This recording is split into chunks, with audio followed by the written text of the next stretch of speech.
Edward Rivera's hands trembled as he reached across the narrow space between their beds, his fingertips barely grazing Andrew Scott's wrist in the darkness of their shared dorm room. The question hung in the air like electricity, crackling with possibility and terror. Andrew had just whispered those impossible words, "I've been thinking the same thing," and now Edward's world tilted on its axis, everything he thought he knew about his straight roommate crumbling like sand. The moonlight filtering through their cheap blinds cast silver shadows across Andrew's face, highlighting the vulnerability Edward had never seen before. This was the moment Edward had dreamed about for 8 months of living together, 8 months of careful glances and stolen moments of connection, 8 months of believing his feelings were completely one-sided. But here they were, suspended in this fragile bubble of possibility, neither quite ready to cross the bridge that would change everything between them. Andrew's breathing was shallow, his chest rising and falling rapidly as he stared at the ceiling. Edward could smell his roommate's familiar scent, that mixture of cedar and clean laundry that had become home to him without his permission. The silence stretched between them, heavy with unspoken truths and the weight of what they were about to acknowledge. Before we see how this ends, tell us where you're watching from and hype this video in the comments. But to understand how they arrived at this moment, we need to go back to the beginning, to that sweltering August day when Edward first walked into room 217 at State University, dragging his oversized suitcase and harboring secret fears about sharing such an intimate space with a stranger. Edward had always been the quiet one, the observer, the friend who listened while others talked about their romantic conquests. At 19, he had kissed exactly 3 people, all fumbling encounters that left him feeling hollow and disconnected, like he was performing a role in a play he didn't understand. He had convinced himself he was just a late bloomer, that the right girl simply hadn't come along yet. The possibility that he might be gay was a thought he pushed down so deep it rarely surfaced, and when it did, he quickly buried it under layers of denial and distraction. Andrew Scott arrived 2 hours after Edward had already organized his side of the room with military precision. Edward heard him before he saw him, that rich laugh echoing down the hallway as he joked with his parents about forgetting his favorite pillow. When Andrew walked through their door, Edward's carefully constructed world shifted imperceptibly. Andrew was everything Edward wasn't, confident and easygoing, with warm brown eyes and an infectious smile that seemed to light up their small room. "Hey there, roomie," Andrew said, dropping his duffel bag and extending his hand.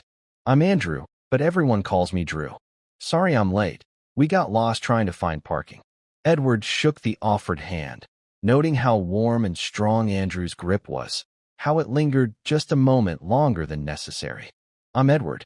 No worries about being late. I had plenty of time to get settled."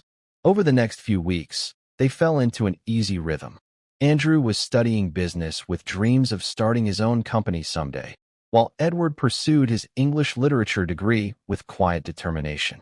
They discovered they both loved late-night movies, terrible takeout food, and long conversations about everything and nothing. Andrew had a girlfriend back home, Sarah, a cheerleader with blonde hair and perfect teeth who called every night at exactly 9 o'clock. Edward learned to time his showers around those phone calls, unable to bear listening to Andrew's soft, intimate voice saying all the things Edward wished someone would say to him. But more than that, he found himself wishing he could be the one Andrew spoke to in that gentle tone, the one who made Andrew smile, that particular smile that crinkled the corners of his eyes. The first crack in Edward's carefully maintained denial came during their 3rd week as roommates. They had been studying together on their respective beds, textbooks spread around them like fallen leaves, when Andrew suddenly groaned and flopped backward dramatically. "I can't focus on this economic stuff anymore," Andrew said, rubbing his eyes with the heels of his palms. "My brain feels like mush." Edward looked up from his copy of Pride and Prejudice, taking in the sight of Andrew stretched across his bed, his t-shirt riding up slightly to reveal a strip of tanned skin above his jeans. Something stirred in Edward's chest, a warmth that had nothing to do with the stuffy dorm room air. "Want to take a break?" Edward offered, his voice carefully neutral. We could watch something mindless. Andrew turned his head toward Edward, and for a moment their eyes met across the small space between their beds. There was something in Andrew's gaze, a softness Edward hadn't noticed before, that made his heart skip a beat. "That sounds perfect," Andrew said quietly. "You always know exactly what I need." They ended up watching a terrible action movie on Edward's laptop, both of them sprawled on Edward's narrow bed because it had the better angle for the screen. Andrew's shoulder pressed against Edward's, warm and solid, and Edward found himself hyper-aware of every point of contact between them. When Andrew laughed at the ridiculous dialogue, the sound vibrated through his chest and into Edward's body, creating a resonance Edward felt in his bones. Halfway through the movie, Andrew's breathing evened out, and Edward realized his roommate had fallen asleep. He should have woken Andrew up, should have suggested he move to his own bed, but instead Edward lay perfectly still, memorizing the weight of Andrew's head against his shoulder, the way Andrew's hair smelled like his shampoo, mixed with something uniquely him. That night, Edward lay awake long after Andrew had stirred and moved to his own bed, staring at the ceiling and trying to process the feelings churning in his chest. He couldn't be developing feelings for his straight roommate. It was impossible, impractical, and potentially devastating to their friendship. But as the weeks turned into months, Edward found it increasingly difficult to ignore the way his pulse quickened when Andrew smiled at him, the way his stomach fluttered when Andrew touched his arm during conversation, the way he looked forward to their quiet moments together more than anything else in his day. Andrew, meanwhile, seemed blissfully unaware of Edward's internal struggle. He continued his nightly phone calls with Sarah, though Edward noticed they seemed to be getting shorter and less frequent. He dated other girls occasionally, casual coffee dates or study sessions that sometimes turned into something more, but he always came home to their room with a slight frown, as if something was missing. It was in November that things began to shift more noticeably. Andrew had been unusually quiet for several days, picking at his food in the dining hall and staring off into space during their conversations. Edward had learned to read Andrew's moods like weather patterns, and he could sense a storm brewing beneath his roommate's usual cheerful exterior. One evening, as they sat at their respective desks supposedly working on assignments, Andrew suddenly spoke into the silence. "Edward, can I ask you something kind of personal?" Edward's heart immediately began racing, but he kept his voice steady. "Of course. What's on your mind?" Andrew swiveled in his chair to face Edward, his expression serious in a way Edward rarely saw. "Do you ever feel like you're just going through the motions in your relationships? Like you're playing a part that doesn't quite fit?" The question hit Edward like a physical blow, so close to his own experiences that he had to take a moment to compose himself. "What do you mean?" he asked carefully. "I don't know," Andrew said, running his hands through his hair in frustration. "I've been dating Sarah for 2 years, and I care about her, I really do. But lately, when we talk, I feel like I'm reading from a script. Like I'm saying what I'm supposed to say instead of what I actually feel. And when she talks about our future together, getting married after graduation, I just feel this sense of panic." Edward's chest tightened with a mixture of hope and sympathy. "That sounds really difficult," he said softly. "Have you talked to her about how you're feeling?" "How can I?" Andrew asked, his voice strained. "How do I tell the girl I've been with for 2 years that I'm not sure I'm capable of loving her the way she deserves? That maybe I'm not capable of loving any girl the way they deserve?" The last sentence hung in the air between them, loaded with implications that made Edward's hands tremble slightly. He wanted to reach out, to offer comfort, but he didn't trust himself to touch Andrew without revealing too much. "Maybe you're just not ready for that level of commitment yet," Edward offered, though the words felt hollow even as he spoke them. "You're only 19. There's no rule that says you have to have everything figured out right now." Andrew looked at him with such intensity that Edward felt exposed, as if Andrew could see straight through to his carefully hidden feelings. "That's just it, though. I feel like I should know by now. I feel like there's something fundamentally wrong with me that I can't connect with girls the way other guys do." "There's nothing wrong with you," Edward said firmly, surprised by the conviction in his own voice. "You're one of the most genuine, caring people I know. Maybe you just haven't found the right person yet." "Maybe," Andrew said quietly, but his eyes never left Edward's face. Sometimes I think the connection I'm looking for has been right in front of me this whole time. The words sent electricity shooting through Edward's entire body, but before he could process their meaning fully, Andrew's phone rang, Sarah's name lighting up the screen. The moment shattered like glass, and Andrew answered with a forced cheerfulness that made Edward's heart ache. That conversation marked the beginning of a subtle but significant change in their dynamic. Andrew began staying in their room more often, declining invitations to parties and social events in favor of quiet evenings with Edward. They started cooking simple meals together in the communal kitchen, sharing ingredients and inside jokes that felt intimate in a way Edward had never experienced before. Their physical contact increased too, small touches that seemed accidental but happened too frequently to be coincidental. Andrew's hand would brush Edward's when they reached for the same book. Their knees would touch under their small table when they ate together. Andrew would playfully shove Edward's shoulder when he made a particularly bad pun.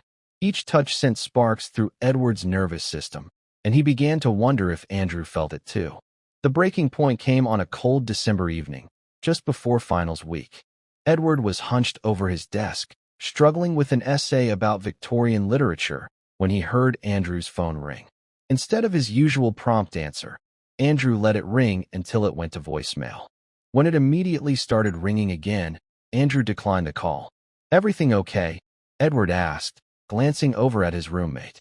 Andrew was staring at his phone with an expression Edward couldn't quite read. "Sarah wants to video chat, but I just can't deal with it tonight. I know she's going to want to talk about Christmas break, about me coming to visit her family, and I just can't pretend to be excited about it anymore." Edward saved his document and turned to face Andrew fully. "What's really going on, Drew? You've been different lately." Andrew set his phone aside and looked directly at Edward, his brown eyes reflecting a vulnerability that made Edward's chest tighten. "I broke up with Sarah last week." The words hit Edward like a thunderbolt. "What? Why didn't you tell me?"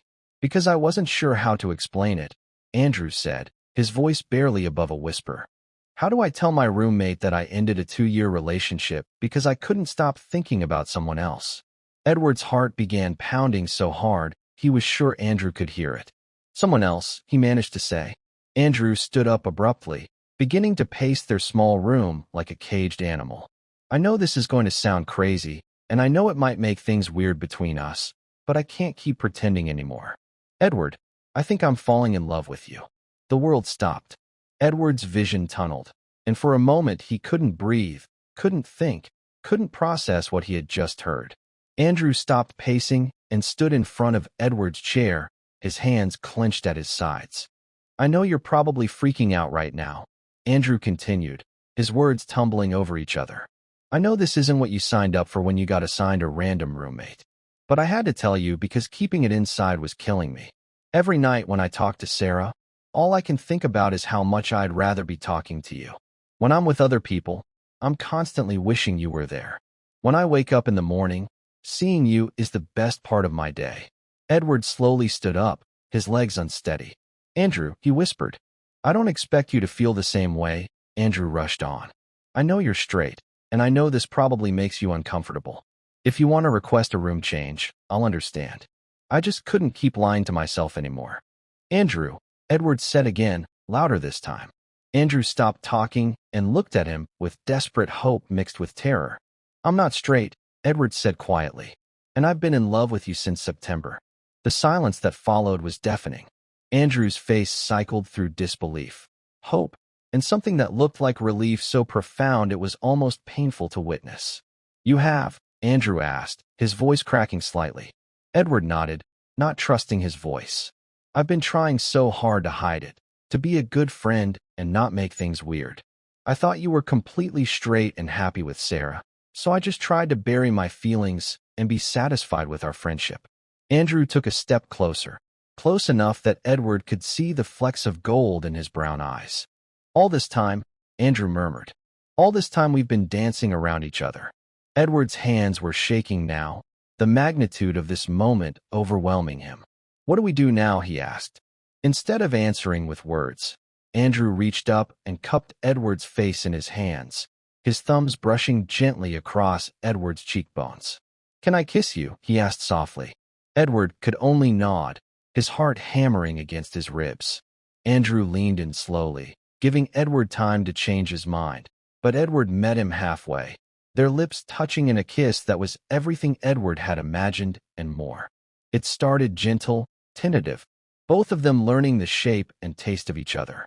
But as the initial shock wore off, the kiss deepened, months of suppressed longing pouring out between them. Edward's hands found their way to Andrew's waist, pulling him closer, while Andrew's fingers tangled in Edward's hair.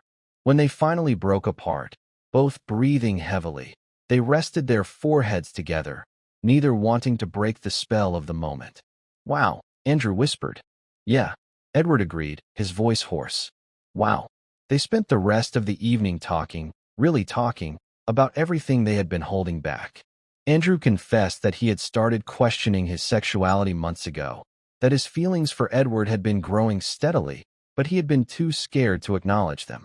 Edward shared his own journey of self-discovery, how meeting Andrew had forced him to confront truths about himself he had been avoiding for years.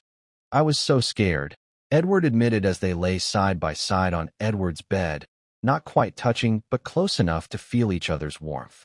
"I was terrified that if you found out how I felt, you'd be disgusted or uncomfortable, and I'd lose the best friendship I've ever had." "I was scared too," Andrew said, turning on his side to face Edward. "But not of your feelings. I was scared of my own. I've spent my whole life assuming I was straight because that's what was expected of me. The idea that I might be gay or bisexual or whatever this is was terrifying because it meant everything I thought I knew about myself was wrong." Edward turned to mirror Andrew's position, their faces inches apart in the dim light from their desk lamp. "Maybe it wasn't wrong," he said softly. "Maybe it was just incomplete." They talked until nearly 3 in the morning, sharing fears and hopes and dreams they had never voiced to anyone. When exhaustion finally overtook them, they fell asleep curled together on Edward's narrow bed, Andrew's arm draped protectively around Edward's waist. Edward woke first the next morning, momentarily disoriented by the weight of Andrew's arm across his chest. Then the events of the previous night came flooding back, and he had to resist the urge to wake Andrew up, just to confirm it had all been real. Andrew stirred a few minutes later, his eyes fluttering open to meet Edward's gaze. For a moment, uncertainty flickered across his features, as if he too was questioning whether the night before had been a dream. "Morning," Edward said softly. A slow smile spread across Andrew's face. "Best morning I've ever had," he replied. They spent the weekend in a bubble of newfound intimacy, barely leaving their room except for meals. They talked about what this meant for them, what they wanted their relationship to look like, how they would navigate this new dynamic. Both admitted to being terrified but also more excited than they had ever been about anything. The transition wasn't without its challenges. Andrew had to have difficult conversations with Sarah and his family about his sexuality, while Edward struggled with his own internalized fears about being openly gay. There were moments of doubt, times when the weight of societal expectations and their own insecurities threatened to pull them apart. But they worked through each obstacle together, learning to communicate in ways they never had before. Andrew proved to be patient and understanding when Edward had panic attacks about holding hands in public, while Edward provided steady support as Andrew navigated coming out to his conservative parents. Their friends were surprisingly accepting, though some took longer to adjust than others. Their floor mates had suspected something was developing between them long before either of them had admitted it to themselves, and several people confessed to having made bets about when they would finally get together. As winter melted into spring, Edward and Andrew settled into a rhythm that felt natural and right. They studied together, cooked together, explored the city together, and slowly built a relationship based on the solid foundation of their friendship. The physical aspect of their relationship developed gradually, both of them wanting to savor each new level of intimacy. Their first real fight came in March, over something seemingly trivial but rooted in deeper insecurities. Edward had seen Andrew talking to a girl from his business class, laughing at something she said, and jealousy had reared its ugly head. When Andrew came home that evening, Edward was cold and distant, unable to articulate what was bothering him. "What's wrong?" Andrew asked, immediately sensing Edward's mood.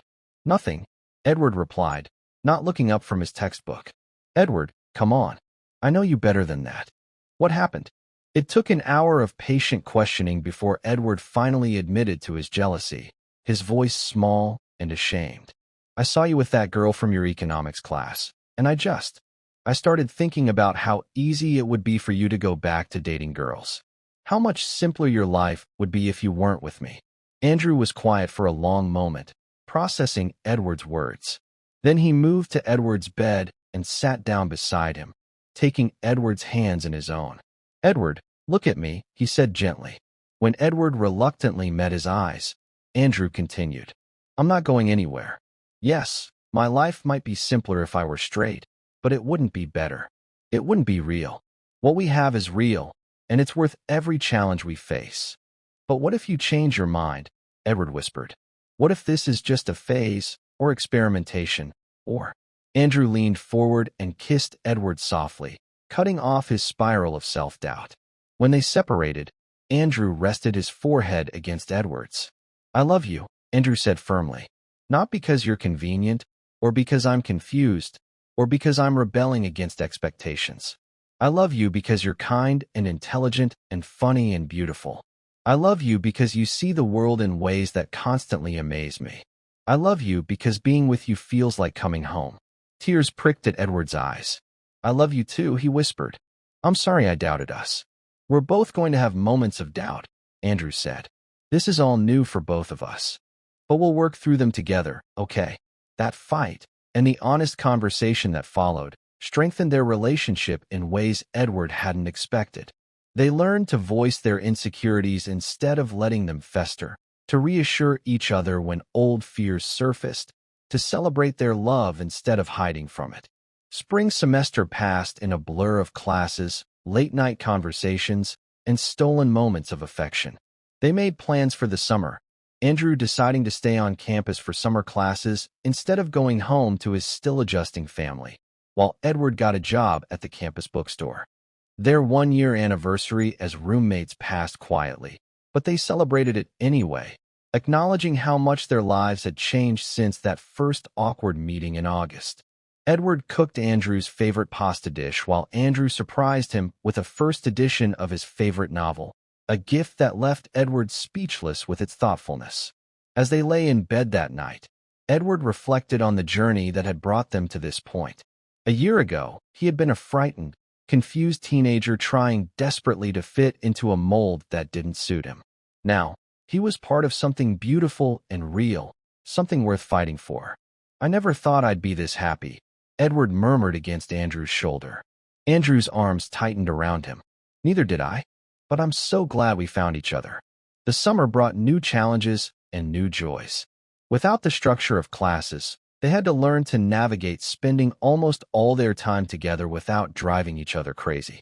They discovered new facets of each other's personalities, weathered their first major disagreement about money, and celebrated Edward's 20th birthday with a quiet dinner at their favorite restaurant. Andrew's parents visited in July, a tense weekend that ultimately ended better than either of them had hoped. While his father remained somewhat distant, his mother made genuine efforts to get to know Edward and understand their relationship. By the end of the visit, she was hugging Edward goodbye and inviting him to come home with Andrew for Thanksgiving.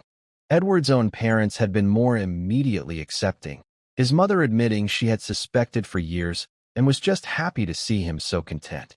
His father took longer to come around, but by August he was asking Andrew about his business plans and treating him like the son-in-law he essentially was.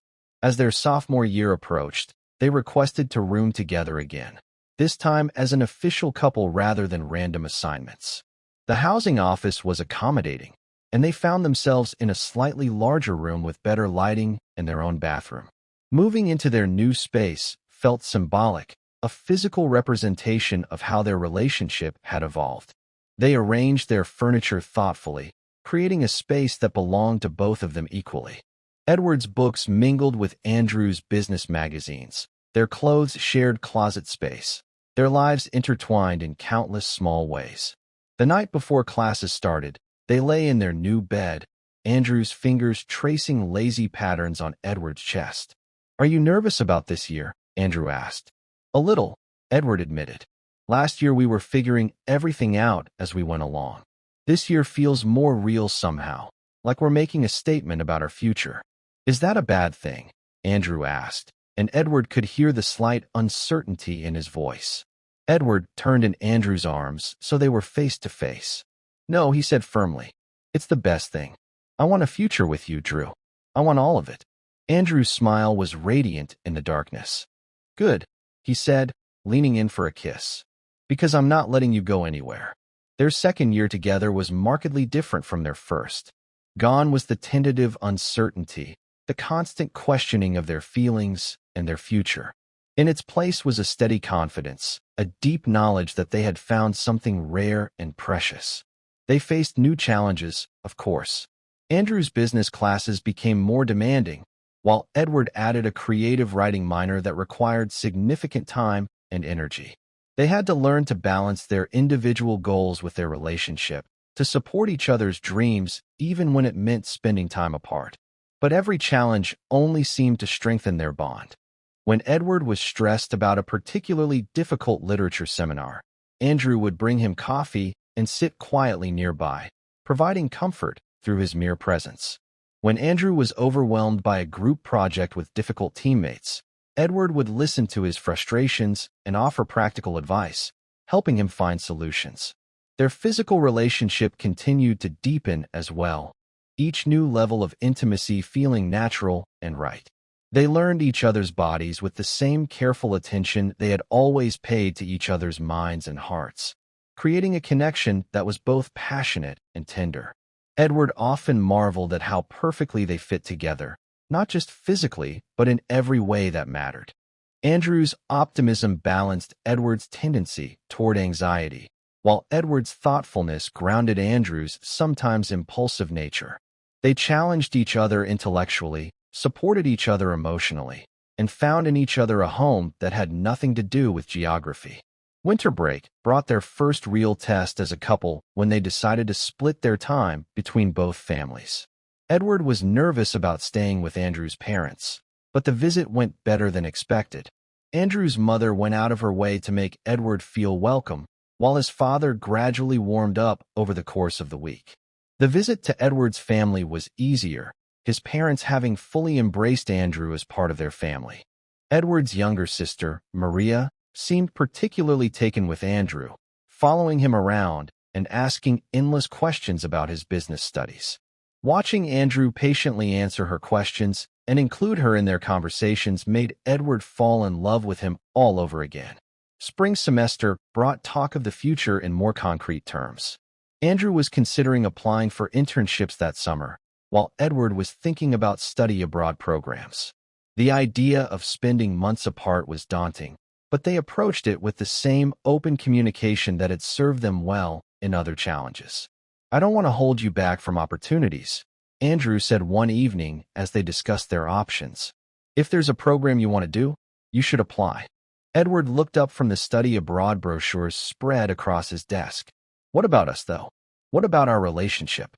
Andrew moved from his own desk to sit on Edward's bed, pulling Edward down beside him. "Our relationship is strong enough to handle a few months apart," he said confidently. "And think about how much we'll have to talk about when we're back together." Edward leaned into Andrew's warmth, drawing comfort from his steady presence. "You really think we could handle long distance?" "I think we can handle anything as long as we're honest with each other," Andrew replied. "Besides, it's not like we'd be apart forever. Just a semester, maybe a summer. We've built something solid, Edward. A little distance isn't going to break it." In the end, Edward decided to apply for a summer literature program in England, while Andrew secured an internship with a startup company in Chicago.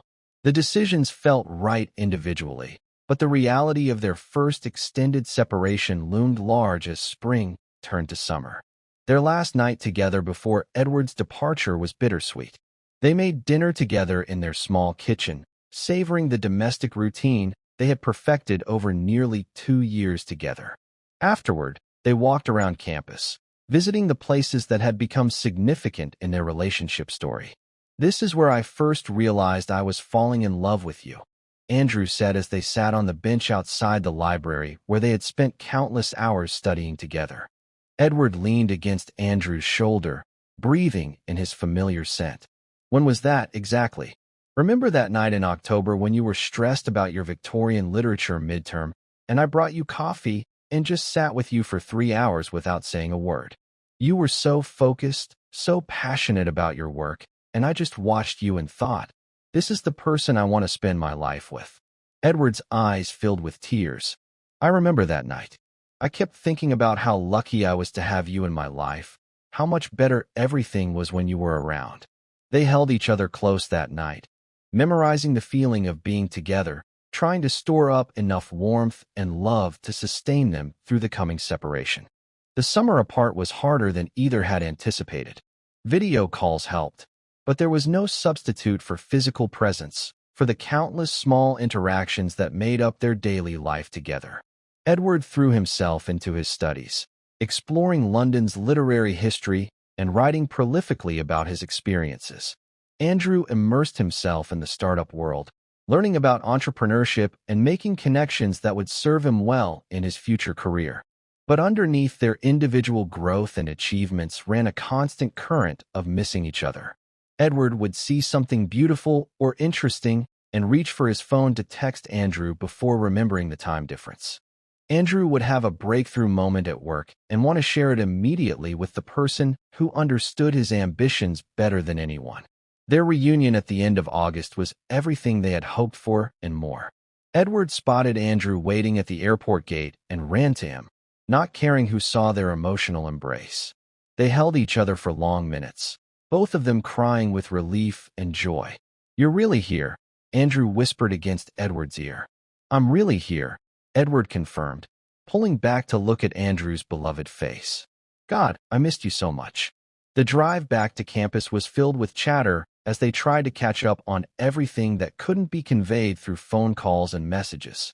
But underneath the excitement was a deeper current of reconnection, a settling back into the rhythm of being together that felt like coming home. Their junior year began with a new maturity in their relationship. The time apart had proven that their love could withstand separation, but it had also shown them how much they valued being together.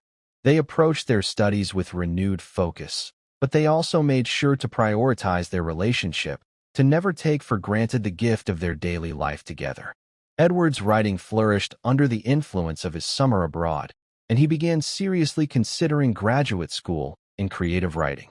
Andrew's internship had confirmed his entrepreneurial ambitions, and he started developing a business plan for his own company.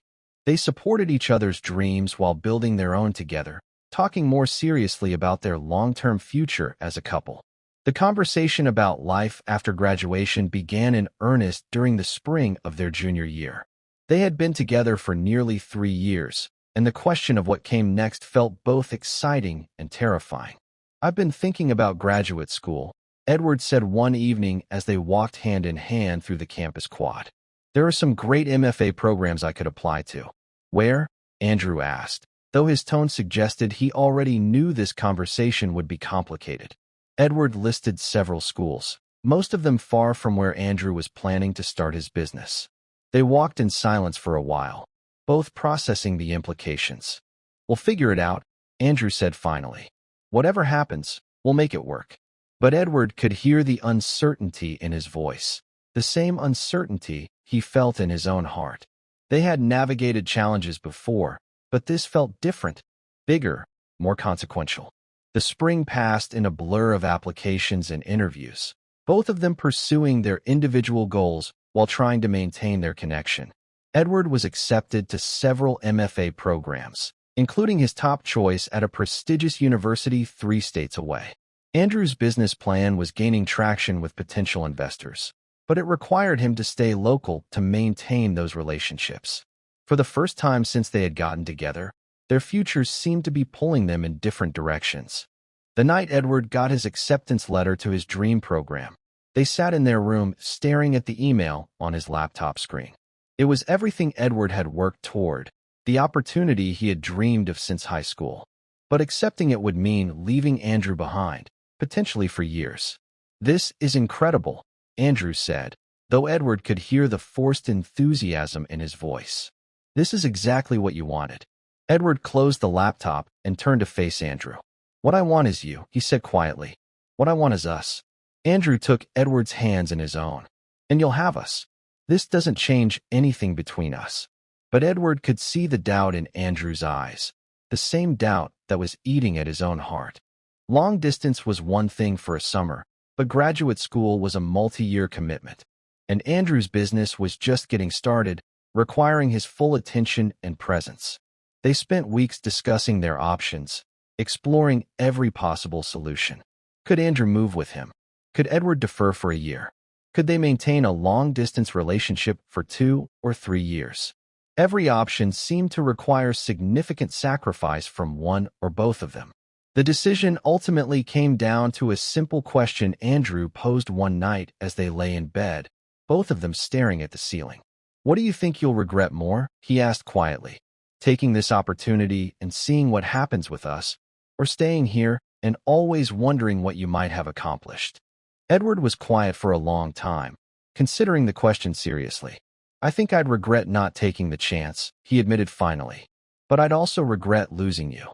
"You're not losing me," Andrew said firmly, rolling over to face Edward. "We're not some fragile thing that's going to break the moment we're apart.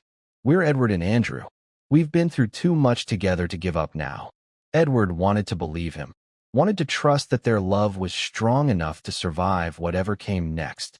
But he also knew that good intentions weren't always enough, that distance and time and new experiences could change people in unexpected ways. They decided that Edward would accept the MFA program, and they would commit to making the long-distance relationship work. It wasn't a perfect solution, but it was the best they could do given their circumstances. The remaining weeks of their senior year took on a poignant quality, every moment tinged with the knowledge that their daily life together was coming to an end. They tried to make the most of their time, creating new memories while cherishing their established routines. Graduation day was bittersweet. They celebrated their academic achievements and the bright futures ahead of them. But underneath the joy was the sadness of impending separation. Edward's parents and Andrew's family all came to the ceremony, and seeing them together, cheering for both young men, made Edward's chest tight with emotion. That night, after all the parties and celebrations were over, Edward and Andrew sat on the roof of their dormitory, looking out over the campus that had been their home for 4 years. "Remember our first night here?" Andrew asked, his voice soft in the darkness. Edward smiled at the memory. "You were so nervous about living with a stranger, and you had already organized your entire side of the room." Andrew laughed. "I thought you were going to be this uptight, controlling roommate. Instead, you got a roommate who fell in love with you," Edward said. "Best mistake I ever made," Andrew replied, leaning over to kiss Edward softly. They held each other close as the night deepened around them, both trying to memorize this moment, this feeling of being perfectly together before everything changed. The summer before Edward left for graduate school passed too quickly. They spent it traveling, visiting places they had always talked about seeing together. They drove cross-country to California, stopping at roadside attractions and small towns, sleeping in cheap motels, and cooking meals on a camp stove. It was perfect and heartbreaking, a last gift to themselves before the uncertainty of the future. The day Edward left for graduate school was one of the hardest of his life. Andrew drove him to the airport, both of them trying to be strong for the other's sake. At the security checkpoint, they held each other for a long time, neither wanting to be the first to let go. "I love you," Edward whispered against Andrew's neck. "I love you too," Andrew replied. "This isn't goodbye, okay? This is just see you later." Edward nodded, not trusting his voice.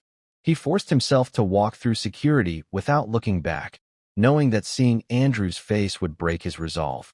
The first few months of graduate school were a whirlwind of new experiences, challenging coursework, and intense loneliness. Edward threw himself into his studies, finding solace in his writing and the community of other MFA students. But every night, he video called Andrew, desperate for that connection to the life he had left behind. Andrew was dealing with his own challenges, his business requiring long hours and constant attention. Sometimes their calls were rushed, interrupted by investors or client meetings. Sometimes the time difference meant they missed each other entirely, communicating through voicemails and text messages that felt inadequate for expressing what they really wanted to say. The cracks in their relationship began to show during Edward's first semester. Small misunderstandings were magnified by distance, and the lack of physical presence made it harder to resolve conflicts. Edward found himself questioning whether Andrew really missed him or was just being polite during their calls. Andrew worried that Edward was growing beyond him, finding new interests and new people that didn't include their shared history. Their first major fight happened in November, over something trivial that escalated because of accumulated frustrations and unspoken fears. Edward accused Andrew of not making their relationship a priority, while Andrew accused Edward of being needy and unrealistic about the demands of long distance.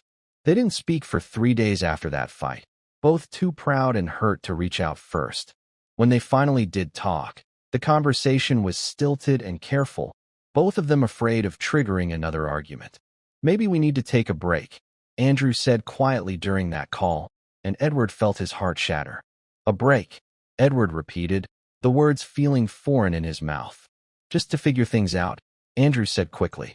"To see if this is really working for either of us." Edward wanted to argue, wanted to fight for them, but he was exhausted from months of trying to maintain a connection across impossible distance. "Maybe you're right," he said finally. They agreed to spend the rest of the semester focusing on their individual lives, with no contact except for emergencies. It was supposed to be temporary, a chance to gain perspective and decide what they really wanted. But as weeks turned into months, the silence between them became its own kind of relationship, a presence that defined Edward's days as much as Andrew's voice once had. Edward poured his heartbreak into his writing, producing some of the best work of his academic career while feeling like he was dying inside. Spring semester brought news through mutual friends that Andrew's business was thriving, that he was dating someone new, a local entrepreneur who understood his world in ways Edward never could. The news hit Edward like a physical blow, confirming his worst fears about their separation. Edward tried to date too, going through the motions with fellow graduate students who were kind and intelligent and completely wrong for him. Every conversation, every kiss, every moment of connection felt hollow compared to what he had shared with Andrew. As the academic year drew to a close, Edward faced a choice about his future. He could continue in the MFA program, pursuing his dreams while trying to forget the love he had lost. Or he could take a different path, one that might lead him back to the person who still owned his heart. The decision came to him during a late-night writing session, as he worked on a story that was thinly veiled autobiography about 2 college roommates who fell in love and lost each other. As he wrote the ending, he realized he didn't want it to be an ending at all. He wanted it to be a new beginning. Edward made a series of phone calls that changed everything. He withdrew from the MFA program, despite his advisor's protests and his parents' confusion. He applied for jobs back in his college town, leveraging his degree and writing skills to find work that would allow him to support himself while he figured out his next steps. Most importantly, he called Andrew. The phone rang 4 times before Andrew answered, his voice cautious and surprised. "Edward." "Hi, Drew," Edward said, his heart pounding. "I know we agreed not to contact each other, but I have something I need to tell you." There was a long pause. "Okay," Andrew said finally. "I'm moving back," Edward said in a rush. "I withdrew from the program, and I found a job at the local newspaper. I'll be back in town next month." "Edward," Andrew said, and there was something in his voice that Edward couldn't interpret. "Why?" "Because I made a mistake," Edward said. "The biggest mistake of my life. I let fear and pride and stupid ideas about following my dreams convince me that I could live without you. But I can't. I've tried for 8 months, and I can't." The silence stretched between them, and Edward's heart sank. He had waited too long, had lost his chance. "I heard you're seeing someone," Edward said quietly. "And if you're happy, if you've moved on, I'll respect that. I just needed you to know that I never stopped loving you." not for a single day. Edward, Andrew said again, and this time Edward could hear tears in his voice. I'm not seeing anyone. I tried, but it didn't work out. How could it? When I was comparing everyone to you. Edward's breath caught. You were. I never stopped loving you either, Andrew said. I've been miserable without you, but I was too proud to call, too afraid that you'd found something better. There's nothing better than you, Edward said fiercely. There never could be. They talked for hours that night, sharing 8 months of loneliness and regret, of lessons learned and love rediscovered.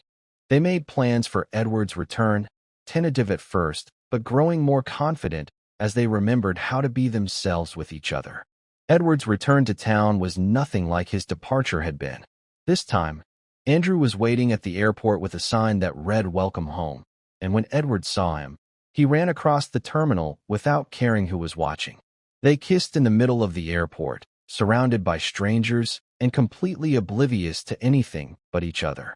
It was a kiss that tasted like forgiveness and second chances, like coming home after being lost in the wilderness. I can't believe you came back, Andrew whispered against Edward's lips. I can't believe it took me so long, Edward replied. They spent Edward's first week back talking through everything that had happened during their separation, processing their mistakes and their pain, and slowly rebuilding the trust that distance had eroded. It wasn't easy, and there were moments of doubt and fear, but underneath it all was the solid foundation of their love, weathered but unbroken. Edward's job at the newspaper turned out to be perfect for him, allowing him to use his writing skills while staying connected to his community. Andrew's business continued to grow, but he made changes to ensure better work-life balance, having learned the hard way that success meant nothing without someone to share it with. They found a small apartment together, their first shared space since college. It felt symbolic, a physical representation of their commitment to building a life together despite the detours they had taken. 6 months after Edward's return, on a quiet Sunday morning as they lay in bed reading the newspaper Edward had helped produce, Andrew set aside his section and turned to face Edward. I have something to ask you, he said, his voice serious enough to make Edward look up from his article. What is it? Edward asked. Andrew reached into his nightstand drawer and pulled out a small velvet box, and Edward's heart stopped. I know we're young, and I know we've made mistakes, Andrew said, his hands trembling slightly. But I also know that I want to spend the rest of my life with you. I want us to face whatever comes next together, as partners, as a team. He opened the box to reveal a simple gold band, elegant and perfect. Edward Rivera, will you marry me? Edward's vision blurred with tears as he looked at the man he loved, the man who had been his roommate, his best friend, his first love, and now, hopefully, his forever. Yes, Edward whispered, then louder. Yes, of course, yes. Andrew slipped the ring onto Edward's finger with hands that shook with joy and relief. It fit perfectly, as if it had been made specifically for him, which Edward later learned it had been. They were married the following spring, in a small ceremony attended by family and close friends. Edward's sister Maria served as his best person, while Andrew's business partner Jonathan Wilson stood up for him. The ceremony was held in the campus chapel where they had first learned to be themselves, surrounded by the community that had supported them through their journey. As they exchanged vows, Edward thought about the scared 19-year-old who had walked into room 217 5 years earlier, certain he would spend his life pretending to be someone he wasn't. He thought about all the moments that had led them to this point, the conversations and fights and reconciliations that had shaped their love into something strong enough to build a life on.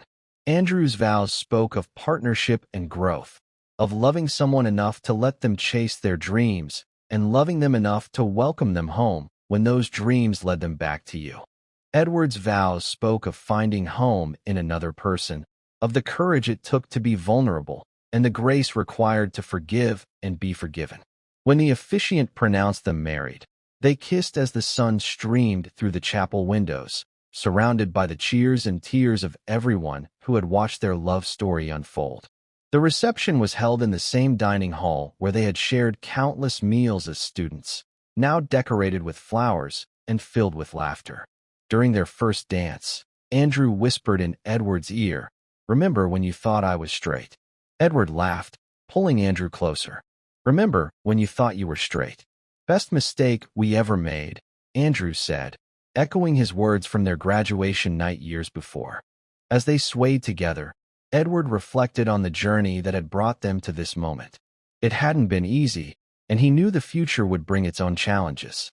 But they had learned to weather storms together, to communicate through difficulties, to choose each other again and again. Their honeymoon was a return to the cross-country road trip they had taken before graduate school, but this time with wedding rings on their fingers and a future stretching out before them full of possibility. They visited some of the same places, creating new memories while honoring their history. Back home, they settled into married life with the same careful attention they had always paid to their relationship. Edward continued to thrive at the newspaper, eventually becoming the arts and culture editor, while Andrew's business expanded into a successful consulting firm that allowed him to help other entrepreneurs achieve their dreams. They bought a house 3 years after their wedding, a small Victorian with a front porch and a garden where they could grow herbs and vegetables.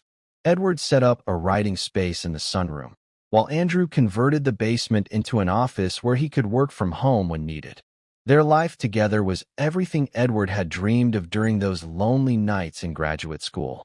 They had their routines and their traditions, their inside jokes and their serious conversations about the future. They traveled together, hosted dinner parties for their friends, and supported each other through career challenges and family difficulties.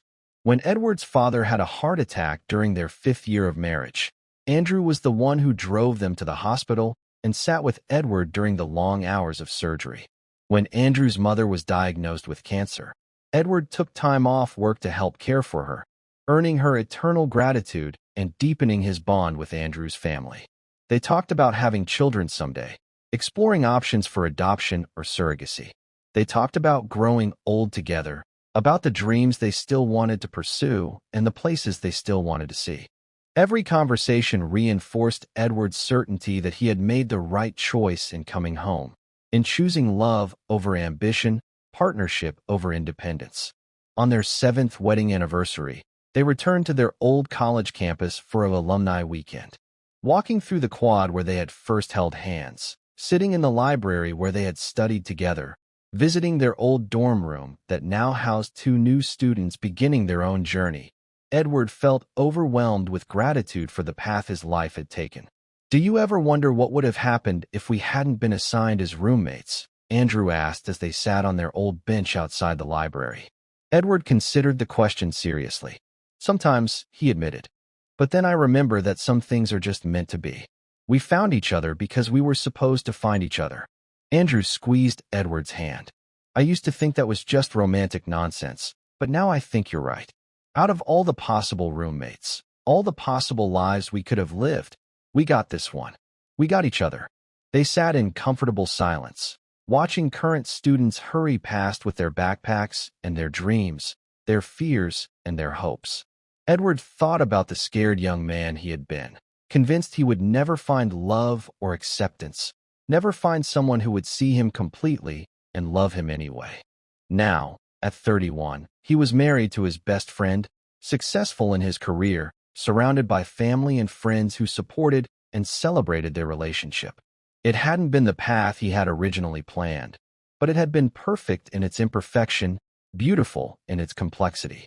That night, in their hotel room near campus, they made love with the passion of newlyweds and the comfort of old married couples, a combination that still amazed Edward after all these years.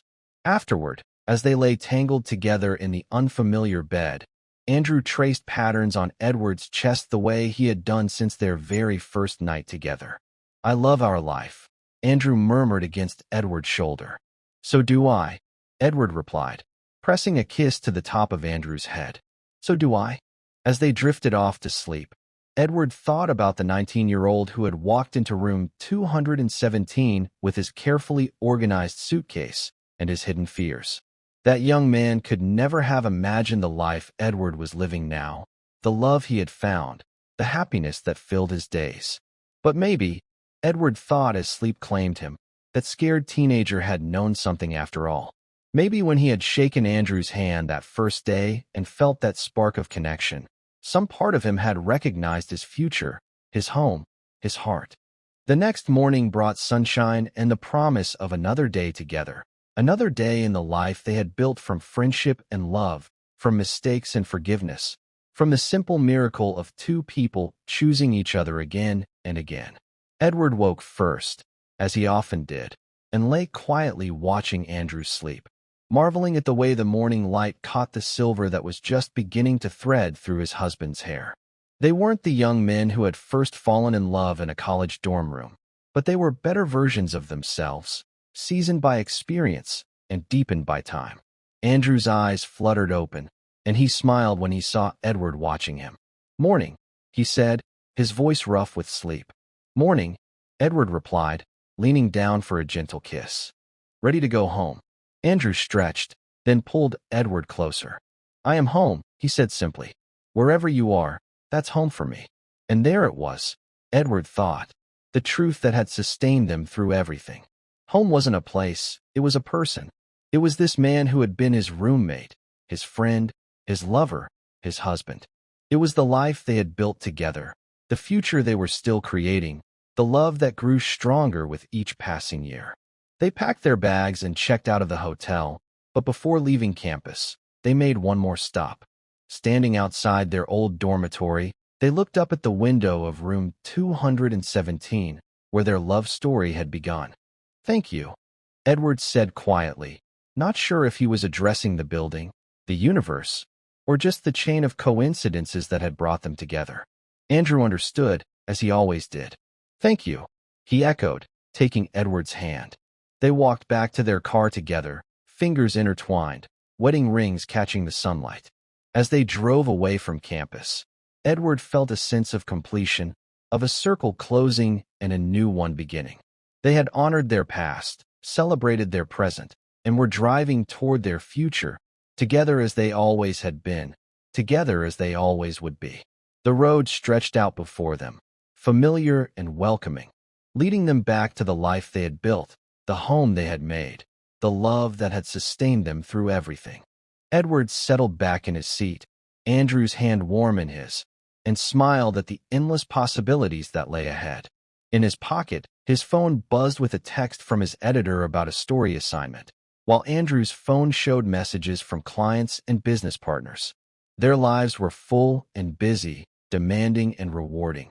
But at the center of it all was this, the quiet contentment of being exactly where they belonged, with exactly the right person. As they drove through the countryside, past farms and small towns, past the places where they had stopped on their honeymoon road trip, Edward thought about the story he might write about this weekend, about returning to the place where their love had begun. But he realized that their story wasn't really about a place at all. It was about choice, about courage, about the willingness to be vulnerable with another person and trust them with your heart. It was about a scared 19-year-old who had walked into a dorm room and found not just a roommate, but his soulmate. It was about learning to love not just another person, but yourself, to accept who you are and fight for what makes you happy. It was about second chances and forgiveness, about the power of love to heal and transform and sustain. Most of all, it was about the simple, extraordinary miracle of finding the person who sees you completely and chooses to love you anyway, who becomes your partner in all of life's adventures, who makes every day better just by being in it. Andrew reached over and squeezed Edward's hand, and Edward squeezed back, a silent conversation that said everything they needed to say. "I love you. I choose you. I'm grateful for this life we've built together." The miles passed beneath their tires, carrying them home to the house with the front porch and the garden, to the life they had created from dreams and determination, to the future they would continue to write together, one day at a time, one choice at a time, one moment of love at a time. As the sun climbed higher in the sky, warming the car and highlighting the wedding rings on their joined hands, Edward felt a deep sense of peace settle over him. This was his life, this was his love, this was his home. And it was exactly, perfectly, beautifully right.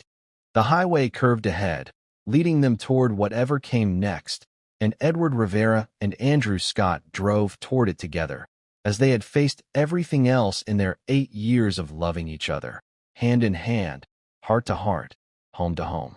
Behind them, the campus grew smaller in the rearview mirror, but the love that had begun there filled the car, surrounded them, sustained them, and would carry them forward into all the tomorrows yet to come.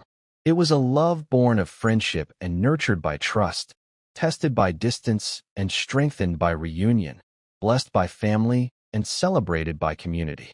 It was, Edward thought as Andrew began humming along to the radio, exactly the kind of love story he had always dreamed of writing, except better, because it was real, because it was his, because it was still being written with every mile they traveled together, every choice they made together, every day they woke up and chose each other all over again. The road stretched on, and they followed it home, together, forever, exactly as it should be. But now, back in that dorm room on that December night 8 years ago, none of that future was certain. There was only the electricity crackling between them, the impossible words Andrew had just spoken, and the terrifying, wonderful possibility that everything Edward had dreamed of might actually be real. Edward's trembling fingers finally made contact with Andrew's wrist, and Andrew turned his hand palm up, allowing their fingers to intertwine in the darkness. It was such a simple gesture, but it felt like crossing a bridge into a new world, a world where Edward didn't have to hide who he was or what he wanted. "I can't believe this is happening," Edward whispered. Andrew's thumb brushed across Edward's knuckles, sending shivers up his arm. "I can't believe it took us this long to figure it out." They lay there in the darkness, hands clasped between their beds, both afraid to move or speak, afraid to break the spell of this moment. Outside their window, snow began to fall, covering the campus in pristine white, as if the world itself was being made new. "What happens now?" Edward asked, his voice barely audible.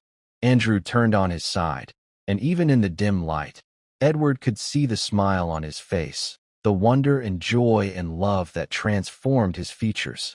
"Now," Andrew said softly, "we figure it out together." And in that moment, Edward knew that whatever came next, whatever challenges they would face, whatever joys and sorrows awaited them, they would meet it all together. The scared 19-year-old who had walked into this room 4 months ago was gone, replaced by someone braver, someone willing to reach across the darkness and take hold of love when it was offered. The future stretched out before them, uncertain but full of promise, and Edward Rivera and Andrew Scott faced it together, fingers intertwined, hearts open, ready to write their love story one day at a time. Sometimes the most beautiful love stories begin with the simplest words, the most honest confessions, the courage to reach across the space between two hearts and say, "I've been thinking the same thing." Sometimes they begin in college dorm rooms with two young men who thought they knew who they were, only to discover that love has its own plans, its own timing, its own perfect way of bringing two souls together.